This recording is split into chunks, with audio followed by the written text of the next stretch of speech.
Okay, let's get started.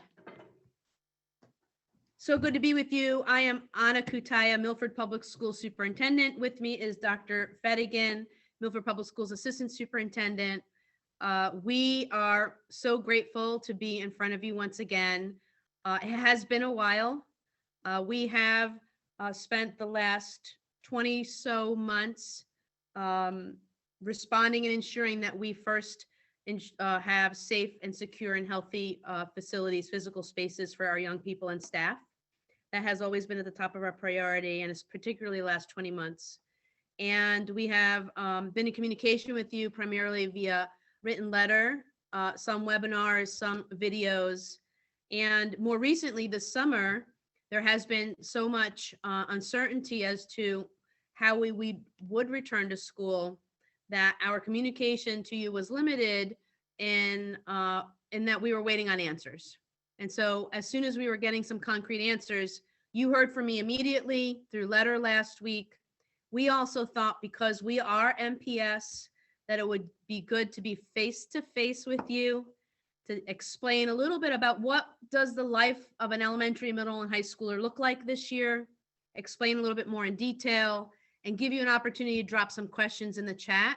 And if you remember from last year, the way we did it, we'll do the same. Dr. Fedigan will pitch me questions from the chat. We'll answer as many as we can by 7:30 p.m. this evening. And then, of course, we are open to additional emails, phone calls. We are both highly accessible. And of course, you can ask your building administrators, principals for any information you need after tonight as well. So let's get started. Let me start off by saying that there are still 5 considerations that I take when making all of our decisions. And I will sound like a broken record in some categories tonight. We consider the health and safety of all of our young people and staff first. We consider the social emotional well-being and needs. We consider academic priorities. We consider the available resources we have. And finally, the 5th category that we put on the table when making decisions is the availability and well-being of human resources. So those are consistent in our leadership and our decision-making. Based on that, starting September 1st, I'm happy to confirm that we will be returning full-time 5 days a week. That was in my letter last week. We will continue to do that as long as we can. In the plan that is published on our website, you will see other tiers of instruction. That is not in that we hope to go to, but we have plans. It is our responsibility to have contingency plans. So we will start the school year full-time 5 days a week, but we do have plans in the event that the health metrics force us to reconsider that. So we are functioning under the governor's executive order under many of these plans that we have put in place. So I will underscore the fact that these plans are in place through at least September 30th, 2021. As we have over the last 20 months, we plan to revisit our decisions based on new information if necessary. So this plan is good through at least September 30th, and obviously asterisk, in the event that the health metrics turn, we will be immediately responsive to our students and staff members' needs. So we believe in a suite of mitigating strategies. So not that, which means not one piece is the answer. One mitigating strategy is dependent on other pieces. It's like a puzzle. Putting all the pieces together makes it whole. So we will, as I mentioned in my letter, be mandating universal masking for all students and staff, regardless of vaccination status. And that is for indoors. You will see that we will not be using those for outdoors. We will provide students and staff members with mask breaks as we did last year. And we know that those are vital and important for our young people. This year, a little bit different in the social distancing category. Last year, we were at 6 feet socially distanced in classrooms. That means desks were spaced out 6 feet apart. This year, there is a waiver under the definition of a close contact. And when it comes to a close contact definition between students, it is 3 feet, and that only applies to students. The close contact definition between adults and students still remains to be 6 feet. So our classrooms, the desks will be still spaced out, but not at 6 feet, but at 3 feet apart. Our buses will be zoned once again. We will zone the buses so that students are assigned to particular areas of the bus.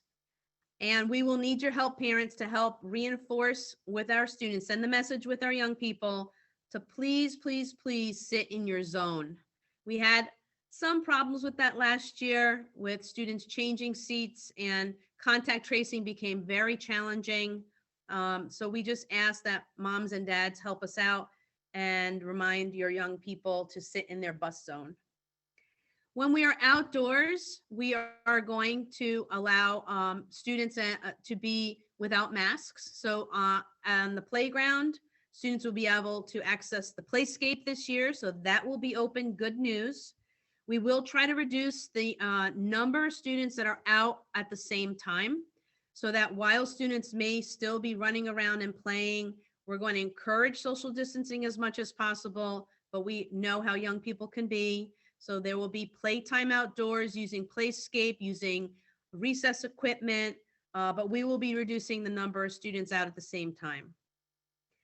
Our facilities will still continue to be cleaned and disinfected. We will have some signage throughout the building. We will have signage on the walls, on the floors, to remind students about social distancing, washing hands, reminder of wearing masks. We will not have one-way hallways, as we did particularly up in the secondary schools. So our hallways will be bidirectional. We will be offering breakfast, snack, and lunch to young people. Now, this is probably the last piece of the puzzle that we are grappling with as administrators. Lunch must be spaced out 6 feet apart. So as I mentioned earlier, our desks will be 3 feet apart. So that is actually presenting a challenge for us as to where we will be able to feed students. So students can be served food this year, different than the individually wrapped food. So our cafeteria staff, our lunch staff, our cafeteria staff will be able to serve students, but students cannot sit closer than 6 feet. So lunch will be occurring in different spaces, depending on the building and the size of the classroom spaces. So elementary, middle, and high, lunch could potentially be served in a classroom, in the cafeteria, in a multi-purpose room, in a gymnasium, in a library. So there are different spaces, and that answer I can't give you by school. Your principal, your classroom teacher will have to provide that information to you as to where students will be eating lunch. Snack is going to be a strategic time where we will be alternating students who are eating snacks. So we'll have snack waves in a classroom. So students can't eat without a mask closer than 6 feet. Again, I'll remind you, the desks are at 3 feet. This poses a challenge for us. So we are going to stagger or have waves of snack within common classrooms. So again, more specifics on snack and lunch from your school principal and classroom teachers. We will, at the elementary level, offer in all of our schools before and after school care through the Y and the Boys and Girls Club. We will continue that. At least through September 30th, we're going to hit a pause button on our field trips. We do anticipate, hopefully, restarting those this school year. But at least through September 30th, there won't be any field trips for the general student body. When it comes to remote learning, actually, the state has weighed in not allowing remote learning as a choice for attendance to school this year.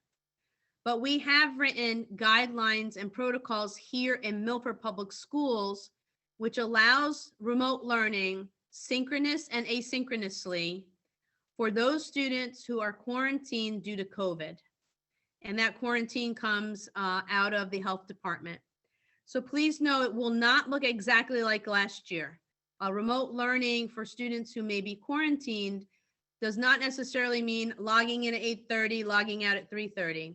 There are more Google Classroom type of assignments, asynchronous, and then synchronous check-ins with certified teachers throughout the day. Okay, more to come on that in the event that your child is quarantined. The governor just passed an edict recently requiring all staff members of school districts to be vaccinated. We are still waiting on council on that mandate and some guidance on how to roll that out and to whom that applies specifically and to what categories of employees, and are there any categories for exemption. So we actually have more questions than answers on the vaccination mandate for staff members. But if you're a staff member in this webinar this evening, please know that as soon as we get answers, we will be rolling that out to you. And of course, updating our parents as we go along. And as far as the facilities are concerned, we are using some federal money that we received to purchase air purification units. This is our goal. We're still seeking out the exact right air purification unit, but our goal is to have an air purification unit with specialized filters in all of our classrooms this year. This would be a significant upgrade in our facilities moving forward. So those are all the general pieces that apply to our schools, elementary, middle, and high. So I beg your patience as I move through each level to explain a little bit more what a typical day would look like for an elementary, middle, and high schooler. So at the elementary level, we will have very similar to last year, arrival and dismissal procedures. There may be some minor changes. Your principal will be emailing you about what those arrival and dismissal procedures look like, but they'll be very similar to last year. Students at the elementary level will go directly straight to classrooms. They will not be waiting in any holding room or holding a hallway. They will go straight to classrooms. Our kiddos at the elementary level will experience a regular schedule of core classes: reading, writing, math, science, social studies. This year, our kiddos will be able to share materials, will be able to share books. They will actually, let's hear a hip hip hooray for, they'll be able to switch classes for art, music, PE, and for the first time at the elementary level, yes, thank you for the yay, science lab. We're gonna be opening up our first time elementary science labs, albeit they won't look exactly like we want them to. We will take the first step and have our kiddos go to to science lab at the elementary. So switching classes for art, music, PE, and science lab. PE will likely be a bit modified because we'll have limited access to our multi-purpose room because of lunch. So hopefully we'll have lots of outdoor nice weather days for PE. I've already talked about outdoor recess. We will be spending time on playscapes, and I know that's exciting to a lot of our young people. Another instructional piece for the elementary schools is that we will actually be having small group instruction around kidney-shaped tables. I know elementary teachers are probably jumping up for joy that we're bringing in either a U-shaped table or kidney-shaped table. Of course, we will still be distanced, providing instruction. That's a big, big step for us in the instructional world to be able to pull small group. We will continue with outdoor tents. There is a tent at each one of our 14 school campuses. I just saw that question. I'm going to throw library in. Yes, kids can go to library. I missed that. Thank you, Rachel. It's art, music, PE, science, and library. We have purchased outdoor tents. They're all at each one of our 14 sites, and we'll be able to have outdoor learning time as much as possible. On the good news front, we have also used some federal funds to hire school counselors for each one of our elementary schools. So for the first time, we will have a full-time school counselor at each elementary school. We're hoping these counselors could provide the additional mental health, social, emotional supports to our students, our families. We're in a process of writing a curriculum, rolling out programming. and also determining how we move forward in aligning our efforts with school psychologists, social workers, and school counselors. So just more supports for our kiddos, our staff members, and our families. And of course, all of this that I've just talked about applies to preschool. So if you have a preschooler in an integrated program or RTL, we will still be applying all of these safeguards to our 3 and 4-year-olds as well. I will say this at the elementary level because I do believe we have more parent visitors throughout the day at the elementary level. It has been recommended that we not allow adult visitors that are outside of our school staff during the school day when students are in. We are coming up outside of what the state is calling essential visitors. And so we are spending some time around what is an essential visitor at each one of the levels. We will anticipate having PTO, PTA meetings on campus after school hours when students are dismissed.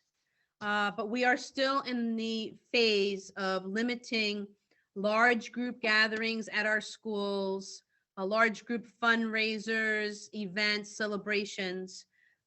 We are, at least through September 30th, limiting that significantly at this point, just for everyone's safety, okay?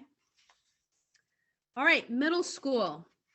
Again, the arrival and dismissal procedures are very similar to last year. In fact, in checking with middle school principals, there will be specific doors where grades will be entering. So just trying to filter the number of students entering at the same time. So the entrance to the school building will be distributed by different doors for different grade levels. Again, here students will go straight to their homerooms, and there will be no cohorting this year at the middle school. So that means students will be able to switch classes, and that so they will have middle school parents know we've sent out a new middle school schedule. So students will be able to move about the building, encouraged to be as socially distanced as possible in hallways, always masked, but switching classes throughout the day. And teachers, good news, you'll be back in your classrooms.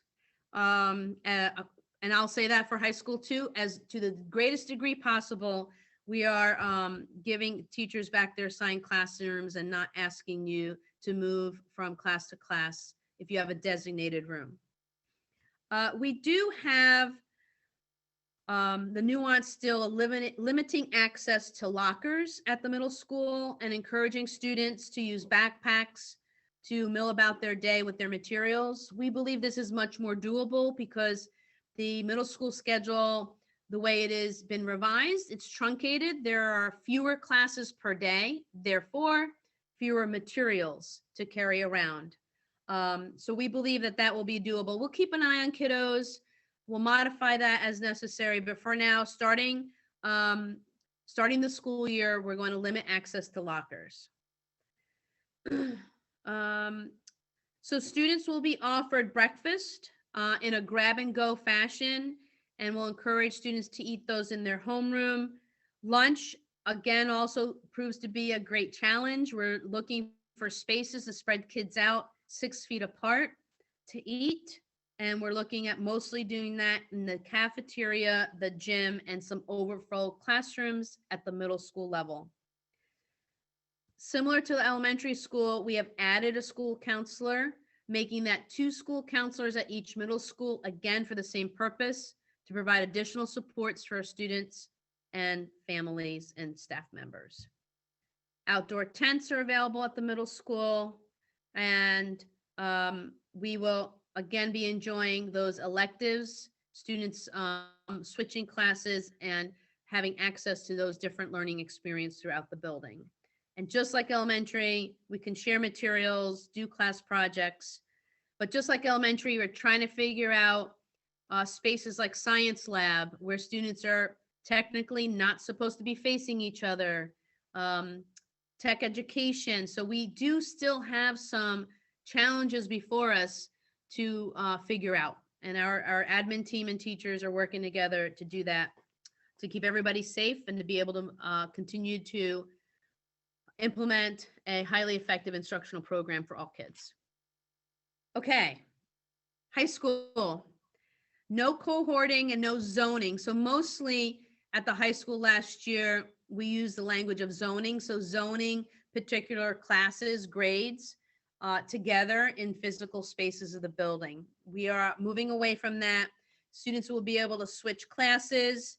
Teachers will have their assigned classrooms for the most part. Again, there may be some exceptions to that.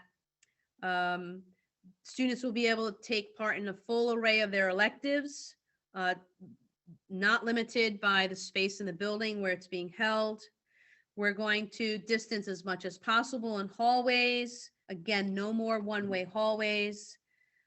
Breakfast will be offered. We're going to encourage high schoolers to eat that in the cafeteria as much as possible. And again, if you take our high schools of almost 700 kiddos with the 3 or 4 lunch waves that we have, now we're having to offer lunch 6 feet apart, and we'll use every space we have to. Cafeteria, gym, library, large classrooms. So we will be offering lunch in separate spaces and in some cases using some classrooms. We will have after school activities, clubs, and athletics in person. We will be following the CIAC guidelines on our sports, and we will be having a fall season. We do get questions about spectators.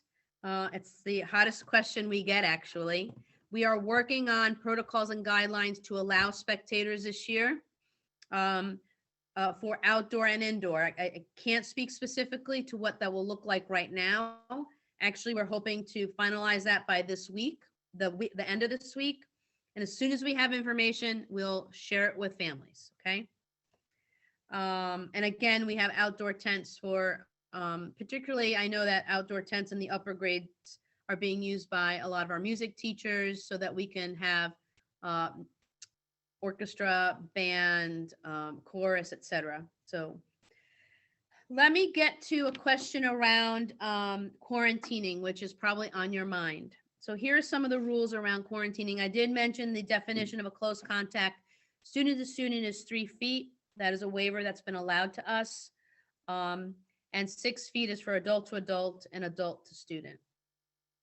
If you are not fully vaccinated and have had exposure to an infected individual, you will be required to quarantine per the local health department guidelines. Please know that I don't quarantine people. Dr. Fettigan doesn't. We as educators don't have the authority to quarantine. Those directives would come directly from our health department, okay? We enforce and implement quarantine to the best we can by communicating to families, communicating to students the need to quarantine, and then support students through that process. If you are fully vaccinated and have had an exposure, you're not required to quarantine provided you do not have symptoms. You should obtain a COVID-19 PCR test 3 to 5 days after exposure, and you must wear a mask, of course, since it is mandated for everyone. If you do not get tested, sorry, that's old. Vaccinated individuals, let me start again. Vaccinated individuals are encouraged to monitor their symptoms for 14 days after exposure. So again, if you're fully vaccinated and have had an exposure and you are not symptomatic, you're not required to quarantine. Okay. All right, Dr. Fettigan, those are my highlights of what the school year will start out to be, at least through September 30th, 2021. Happy to open up the Q&A section. Okay. So I'm going to toss some questions over to Dr. Bataya that you may have already answered, but because some members of the audience may have joined late, Okay. might bear repeating. Okay. Got it. So will middle school students be changing classes this year? Absolutely, yes. Middle school and high school. In fact, elementary, middle, and high will go change classes and go to their electives. All right. So why do we not have a remote learning option for students who are below the age of 12 who have not been vaccinated yet? So actually the state allowed that through a waiver last year. They allowed attendance through remote learning to count for the required 180 days of a school year. They're not allowing that this year, but they are allowing school districts on a case-by-case through extraordinary scenarios to allow remote learning. And therefore, the protocols that we developed allows remote learning when there is a required quarantine related to COVID. So will we be giving out masks like we did last year? We're giving out masks to our new students. So new to kindergarten, new to 6th grade, because we want them to have their spirit wear mask, new to 9th grade, and any new student to the school district will get a mask. Families are wondering when they can know how many students are in their child's class so they can make a decision about sending their child or not based on the number of students and the capacity that will be in each classroom. Well, that will be a specific question for your school principal, so please reach out to him or her. That number varies depending on level and depending on the courses that you take at high school, depending on the space of a classroom. So we don't publish that information because it's so varied. So I would encourage you to contact your school principal. So what about singing indoors? I know Mrs. Paris is working closely with the health department to keep our student musicians safe. Do we have an update on singing? Last I heard, which was last week, I'm sorry, I have not stayed up on the music rules this week. The protocols have not changed since last year. So just like our students experienced music last year is exactly how they will experience music this year.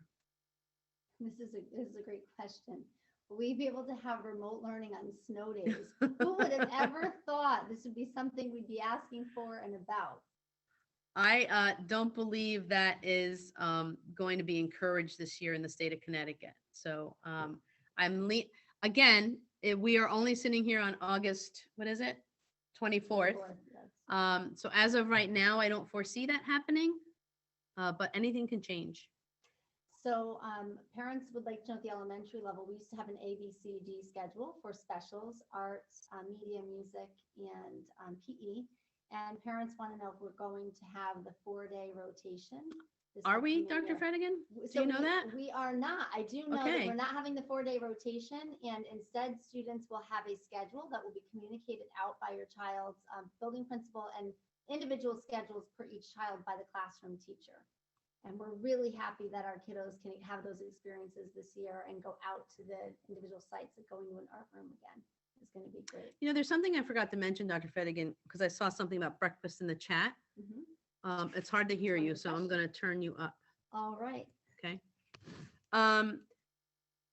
Breakfast and lunch are free for all students. So I encourage moms and dads to take advantage of that opportunity. So we are still able to offer free breakfast and lunch. Okay. And thank you for that feedback, Omar. I hope you can hear me now. Will visitors be allowed in the schools during the school day? I know you addressed this before, but let's have a repeat. No, not at this time. It is being discouraged by state guidance that we not allow visitors during the school day when students are in school. And we're in the process of creating a definition of an essential visitor that is allowable. I'm not sure that we'll actually allow any visitors at all during the day, but parents, like PTO and PTA meetings, can occur after school hours when students are not in the building. So new kindergartners, what do they need to do or know for their first day of school? I love this question. I know we have an orientation coming, and kindergarten is such an exciting time for our little ones and their families. So at kindergarten orientation, our young people will actually be able to see their classroom. That is something we really wanted to be able to make happen this year. So all our kindergartner, they will get a little bit of exposure of seeing the inside of their school, inside of a classroom. So all they need to do on the first day of school is just come with their bubbly selves and be really excited about learning and having fun. Will there be a separate area for our children who have food sensitivities? and allergies? Well, that is determined case by case. So there are some children and families that do not want a separate area and some that do. So I would encourage you to reach out to your school principal, school nurse to make a specific plan for your child with allergies. So back to quarantine and exposure question. If you are not vaccinated, but you have been exposed, how long do you need to quarantine? So I will allow the health department to make that official call, but last I know it's 10 days. There's a question about students who may be immunocompromised. Will they have an opportunity for remote learning? Again, that has to be handled case by case. So if that is your child, I encourage you to reach out to your school principal, our director of PPS, so that there can be a plan developed for your child. I know you talked a little bit about after-school activities. Will there be middle school after-school activities? We are hoping for that, yes. All And right. even maybe elementary. It's in the planning works, but and definitely won't be ready right away. Okay. Will schools be carrying out temperature checks on a daily basis? No, we have not done that and won't be doing that. Can our families purchase additional school district issued masks if the ones they had from last year are broken down Yes. or yucky? Glad you like them so much. Do parents need to wear masks during drop off and pickup? Well, it's my understanding that if you're not vaccinated, it's highly encouraged that you wear masks. If you're going to be interacting with our staff, then I would ask that you wear a mask.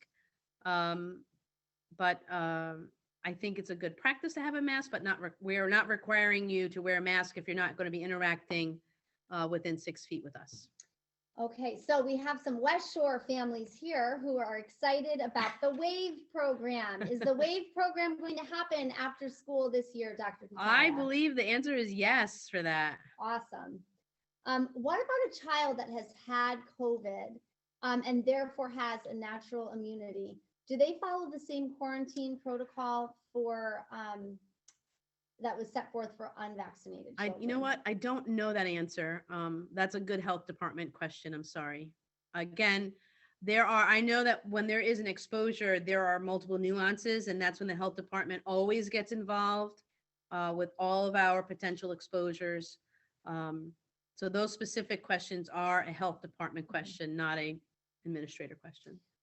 We have some questions from families from Ready to Learn. Okay. Will those Ready to Learn families and students have access to free meals for their kiddos? Yes, right? They are, Yeah, yeah. of course. They're our kids. That's right. They're looking This for you Italian woman's not going to feed kids. Come on. Oh, okay. Here's a question about open house. Okay. Open house and conferences, will they be in person or virtual? We are allowing ourselves a little bit more time to decide that. So we will get back to you on whether open house will be in person or virtual. This parent, I think, is reading my mind about world language. We right now we've got our students in 4th and 5th grade that have missed that opportunity. It awaits them in middle school. But our current plan for the year ahead is only to have world language moving up to the next group in grade 3. And we'll look forward to these other students in 4th and 5th signing on in middle school right around the corner.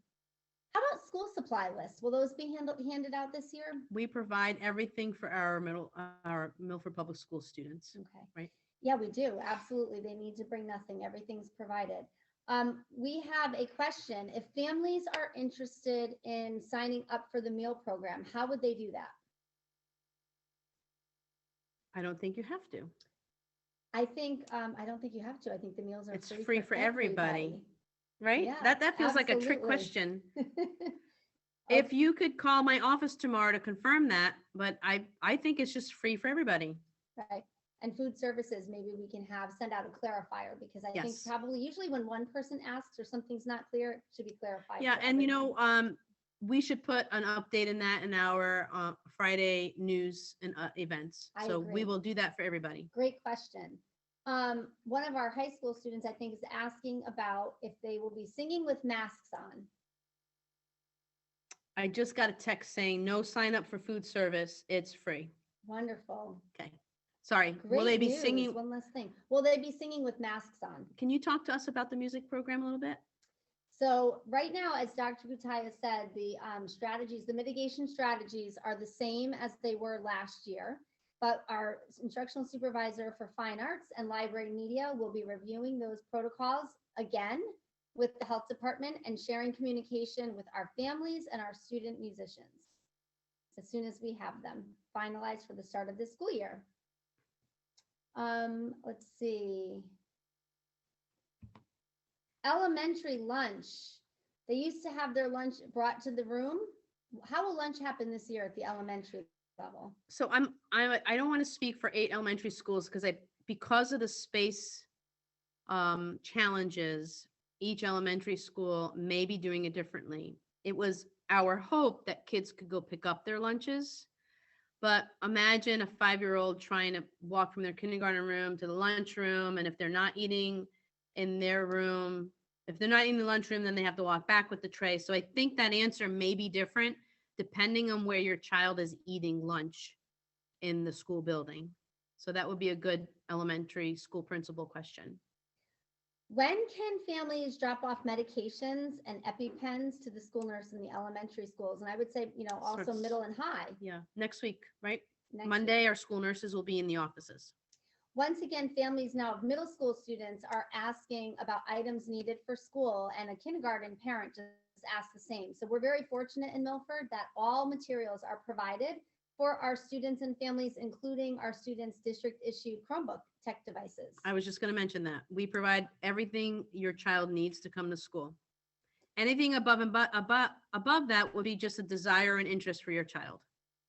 Excellent. All right. So this is an important question. Will there be a remote learning option for students that must quarantine due to exposure? So any quarantine related to COVID, there will be a remote learning option, yes. If families want to buy the school masks, where can they purchase those?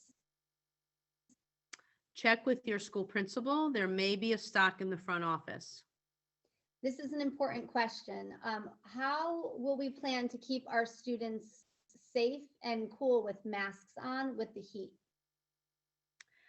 Well, we are going to hope that Mother Nature is good to us, but we are going to provide students with mask breaks as much as possible. We're going to be very sensitive to those days that may be higher in temperature.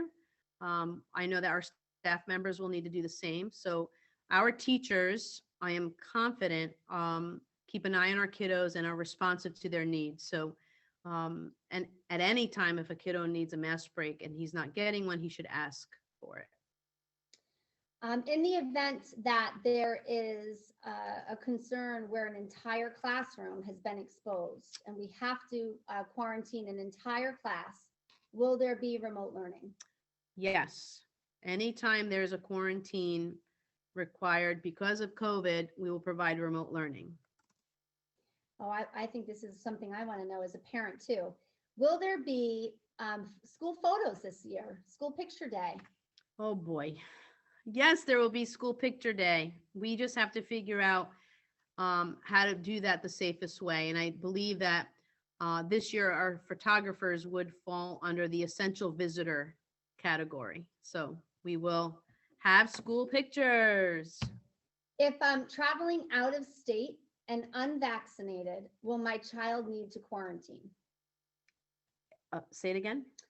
Is there an issue with out-of-state travel for unvaccinated students? We'll have to have the health department answer that. Mm-hmm. And it also depends on the CDC travel guidelines at the time, which I get regular updates on, and they're constantly changing depending on the area of the country, the area of the world. So that's probably a question that warrants more details. So when can our middle school students know what their schedules are? Yesterday. That's right. Power School opened yesterday, albeit it may not have let you in when you wanted to. We had 1,000 people log in at 9 a.m. yesterday. So we extend our apologies, but also are grateful for your patience So you could log into PowerSchool and get your child's schedule. So how will parents be informed of potential COVID exposure in schools and classrooms? So if your child is a possible close contact, he or she, you will be notified of that. Just like last year, it's the same procedure of notification last year. If there is a potential risk or exposure, that's when you'll be contacted. I know we are really grateful for our partnership with Boys and Girls Club and YMCA. So Yes, we are. Elementary families are wondering how they can learn more about those programs. So I believe some things have been sent via our email system on Friday news, but more will be coming your way. We'll be sure, if you have not received information, please contact your school office. And they can put you in touch with the YMCA or Boys and Girls Club. And they both have websites, those organizations, with contact information as well. Can our students bring a packed lunch from home? Yes, absolutely. We've got some kids who prefer that. If a senior has money in a lunch account left from pre-pandemic, pre-free meals, how would they get their money back? I would say call food service department, please. Okay. How about high school students? Do they need any particular supplies? We provide everything. All right, excellent. PowerSchool is showing last year's schedule matrix. They can only see it under grade. The Bell schedule is undecided, and why is that? So I think that may be just the view and where your access is. Your child should be able to view the schedule. It's all live. If you have trouble, you can call our awesome IT department at 783-3446. I hope they could hear that. Okay, same for middle school schedule. I don't know if you want to repeat that, Dr. Kataya. Schedules available in PowerSchool, right? All class assignments and schedules are available on PowerSchool right now. It's live. Peanut butter. Can peanut butter be allowed in the child's classroom? How will families know? Check with your school principal. Those rules differ classroom by classroom depending on the enrollment of that classroom. Can our elementary classes play together outside, mixed classes? So that will depend on each school, the amount of space they have outside, how many playscapes. We anticipate that there will be different classes outside at the same time, but like I said earlier, we're going to try to limit the number of kids out.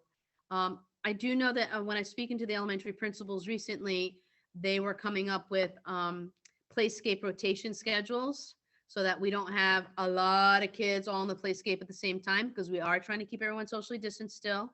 So there will be, I think students will be taking turns with the type of equipment and playscapes that they'll be able to access on different days of the week. Some people have questions about bus transportation. There's a stop at the end of a street, but the child's listed as a walker. So if they have questions about bus transportation, what should they do? Call the transportation office, and I'm looking at my directory here. 783-3438. So Joan Campbell, we're glad you're here tonight. School nurses will be back on Thursday afternoon. We are really grateful for their return. Will seventh graders have an orientation regarding how to switch classes? Oh, wait. I have a question about the answer we just given. So can parents drop off medicine starting Thursday afternoon? Can you give us that, Joan? Or should they wait till Monday? All right, Joan, we'll be looking for your response. Okay. Good question. That last question was about seventh graders. How will our seventh graders be supported in switching classes? So we do realize that, and Joan said, yes, Thursday is fine. Great. We do realize that our seventh graders did not have an experience of switching classes in sixth grade. So our principals are working with our teachers to, it's always an ease in those first couple of days, folks. For our new sixth graders or new seventh graders. Seventh graders have had access to the building, albeit they didn't switch classes. They have had access to more of the building than a sixth grader would. So they'll have those experiences that first week of being introduced to the school building. And they will acclimate very, very quickly, I'm sure. Will book fairs be allowed at the elementary school? Not through September 30th. So that's our decision now. We hope that we'll be able to do that later in the year, but it's a wait and see on that answer. Can our students use only clear water bottles, or can they use any, like a metal water bottle? I thought they could use any. They can use any. Yes, okay. Didn't know if I didn't know something there, Dr. Fedikin. And actually, we Yes. have water bottle fillers. Actually, we would prefer that you don't use single use because that's not good for the environment. So bring your water bottles. We converted all of many, not all, I should say, many of our water fountains to bottle fillers in our school. So every school has water bottle fillers that students can access. Excellent. Let's see. Will children in the RTL program have a Chromebook? I don't think so, no. They have tablets. They have You wanna tablets. talk about those? Yeah, so we chose more developmentally appropriate devices for our 3, 4, 5-year-olds even. We just, while we may have started with Chromebooks a couple of years ago, I think about 3 years ago with our kindergarteners, we, through some research, determined that there was something that was more developmentally appropriate for our young people through physical use and their ability to access a screen, a touch screen. So we actually went with a different device, and not necessarily a one-on-one, but access to all children and preschool and kindergarten. Okay, so can you talk about allowing visitors in the school for making lessons and presentations, or maybe read alouds? That's no for now. No through September 30th. Okay, excellent. Can you talk a little bit more about how parents will be notified? A lot of questions coming in about this, if there's a positive case in the classroom. So you will be notified if there is risk to your child, as in a close contact. That's the same procedure, we used last year, and the same procedure we will use this year. We will be notifying parents of students who are potential close contacts. And can you just remind us of the definition of close contact again? Within 6 feet for more than 15 minutes within the same 24-hour period. Okay. This is an important question about being new to the system. If someone is new to Milford Public Schools, when will they receive their Chromebook? Within that first week, for sure. Okay. All right. What else? So, they're asking about how to access the schedule. So can you just remind them about the forms they have to fill out in Power School, families, parents, and guardians? That's why they don't have. So why don't you do that? Sure. I hope everybody can hear me. So parents need to log into Power School directly for each child and complete a number of forms that have to do with, for example, signing off on the handbook or the AUP policy. There are a list of forms there, I think about 3, a few more for our athletes, student athletes in the high school. Once parents submit those forms, new for this year, there's immediate access to the schedule. Again, if you have trouble with that, please call our IT department at 783-3446. Okay. So this is an important question about meetings with children's teachers at PPT's 504's meetings. Will there be a remote meeting option? Yes, we're excited to be able to continue that. We know that that worked very well for lots of families. So we will continue the remote meeting option. Okay. So once again, someone is saying that she has a 6th grader, but the Power School is showing 5th grade schedule. So you can switch the year. And if you have trouble with that, please call our IT department at 3446. Some families are interested in having a map for their child to know where to go when switching classes. That might be some good feedback for us to give the middle school principals. Maybe they can send out some kind of indication to the middle schoolers about how to pass the Well, classes. we also may want to give our middle schoolers an opportunity to figure it out. So I think giving our middle school principals and middle school teachers whom are just really great with that age population a little bit of time. Yeah. And I think if you have any worries as an individual parent for your individual child, call the principal. In fact, Okay. I think our middle school principals have already been talking about this and anticipating how to support the seventh grade students. Okay, thank you. There's a lot of nice feedback here. We appreciate that. So let's see. What is IT? It actually has a new name. Thank you for asking that. BIDS, right, is the new name. It's Instructional Technology. It is our now newly named Digital Services Department. Sorry about that. Joan Campbell, it looks like some families are looking for an update about requirements per grade level. So I'm thinking for health requirements. So we'll send that out in a different communication. Great. Right? Yep, we will.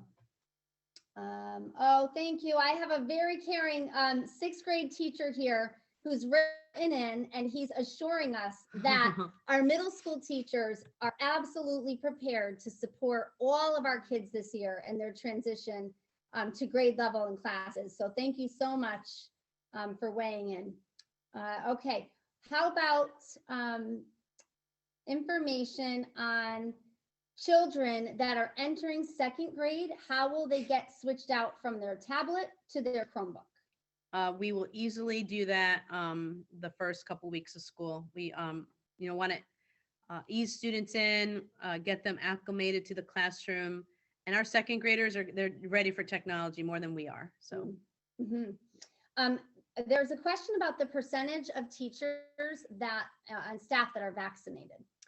We're actually going to engage in a process that will get us that number. We because of different limitations, have not been able to pull that number to date, but we in the next week will likely have that number because of the governor's mandate. So I don't have that specific percentage. The state average is actually quite high on estimations. So we can have that information for our public soon. And according to the mandate, by September 27th, nearly 100% of our staff will need to be. There's a pre-K ready to learn parent and parent of a primary age student who's nervous about how the child will make it from place to place with their food on the tray. I know, I would be nervous too about that. So that's why we're likely not going to have 4-year-olds going to get their lunch and walking down the hallway to their classroom. So we envision if a student is eating lunch in a classroom, that will likely be ensuring that they get it there either on a cart or with lots of help. So we will keep a very close eye on our kiddos and make sure that they get their lunch. So Dr. Gutierrez, we are running at the near end of our time, and I think this is an important clarification. Can you define synchronous and asynchronous? Oh, okay, thank you. So synchronous means live, so that there is remote learning, just like we're doing right now, that we log in and we're interacting and we're dialoguing, in this case via chat. And asynchronous is that your child, the student, will be able to log in and engage in learning on their own, sort of independent study-wise. And there won't necessarily be an engagement with another human being on the other side of the screen. Just a few more questions I think we have time for. When will the air filtration systems be installed? So we have been working on this all summer. As you can imagine, there are lots of vendors offering lots of new products for COVID, and we're trying to vet them out with a very high degree of professionalism and knowledge, and engaging with our Department of Public Health. We have boiled it down to a limited number of vendors at this point. We are asking lots of questions. We're not just taking their claims and their research at face value. So we're doing our due diligence. And as you can imagine, like many other items in the nation, there's short supply of things. So we hope, and this is not a good answer, as soon as possible. but hopefully at the very, very beginning of fall. But I also don't know. I can't guarantee that because we don't know what availability and shipping and timelines look like. So we are close to making a decision on that. Okay, and the last question for tonight, although I know you said that our families can reach out to us via email and phone call. The last question, how will parents know when school starts and ends? What are our starting and ending times? Where can they find that information? Well, that is all available on our website at milforded.org. Lots of this information can be found there. But you can also email a school principal, or here at our government office, we have, if you go on milforded.org, there are actually all of our emails are found right there on the website, and very easy to email us from there. I want to thank everyone for participating this evening. There's so many questions in the chat. We tried to cover as much as possible. Again, we knew we would not get to everyone's questions, but we have opened the door to dialogue about the 21-22 school year with answers that we have at the very best at this moment. And we know that we're looking at it in small chunks and long term. We have more definitive answers through September 30th. And as we go through this, we'll have more answers as the school year unfolds. I wish you, your family, our staff members, our kiddos, a safe and healthy school year. This is not the last time you'll see us. We'll be back to do more dialoguing, and you can count to hear from me through more letters. Bless you all. Have a great school year. Bye-bye. Bye-bye.